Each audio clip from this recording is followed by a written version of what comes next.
Bonjour à toutes et à tous. Alors au programme dans cette vidéo, 3 points. Le premier, c'est l'Europe qui montre enfin les crocs.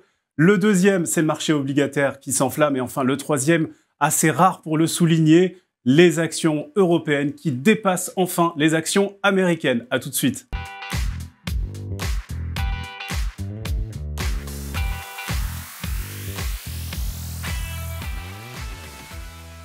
Si Vladimir Poutine avait sorti l'Europe de son confort sécuritaire, c'est bien Donald Trump qui provoque un sursaut européen d'une ampleur inégalée, et ce depuis 2012.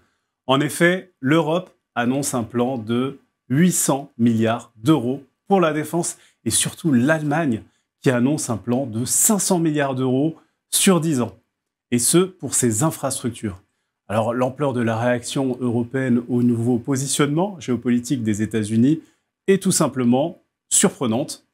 La réaction des marchés a été bien sûr significative et probablement un petit peu excessive dans un premier temps.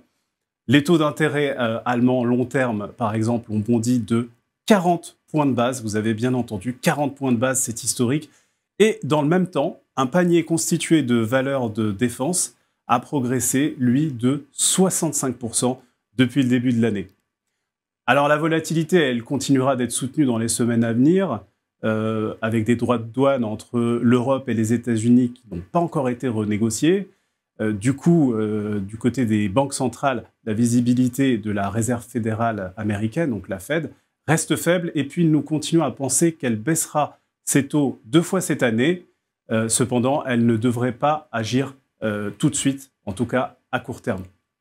Du côté de l'Europe, la Banque centrale européenne, donc la BCE, a baissé ses taux directeurs de 0,25% comme attendu et devrait continuer à assouplir sa politique monétaire dans les prochains mois. Côté obligations, les inquiétudes sur la croissance américaine et les plans de relance en Europe ont provoqué une forte hausse des taux européens début mars et une convergence des attentes sur les politiques monétaires de la Fed et de la BCE. À l'image du marché, nous avons été complètement surpris par les montants, la rapidité du plan de relance qui a été annoncé en Allemagne et qui reste évidemment encore à confirmer. Alors quoi qu'il en soit, ceci marque un changement majeur dans le paradigme et nous estimons dorénavant que les taux devraient évoluer durablement sur des niveaux qui seront plus élevés. Alors malgré cela, le rebond constitue d'après nous une nouvelle opportunité pour ajouter de la duration en portefeuille. Nous maintenons ainsi les curseurs sur l'ensemble des classes d'actifs obligataires et nous renforçons le curseur sur les taux souverains de la zone euro. Sur le crédit, la dynamique reste solide, les risques d'écartement de spread existent toujours bien sûr, mais le portage offre une protection qui justifie selon nous de rester légèrement surpondéré. Alors on termine avec le marché action qui, à l'instar du mois de janvier, un peu partout dans le monde, ce marché action, il a continué son remarquable parcours, enfin presque partout, parce que, une fois n'est pas coutume, le marché action américain a commencé à montrer quelques signes de fatigue avec un Nasdaq en baisse depuis le début de l'année.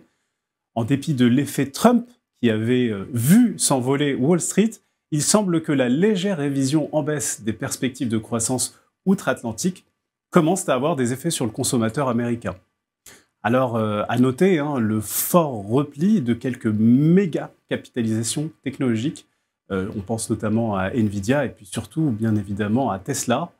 Donc, pour conclure, Berlin a bien frappé un grand coup ce mardi 4 mars en annonçant un plan d'investissement massif de plusieurs centaines de milliards d'euros. Ça n'est pas tous les jours qu'on voit des choses pareilles.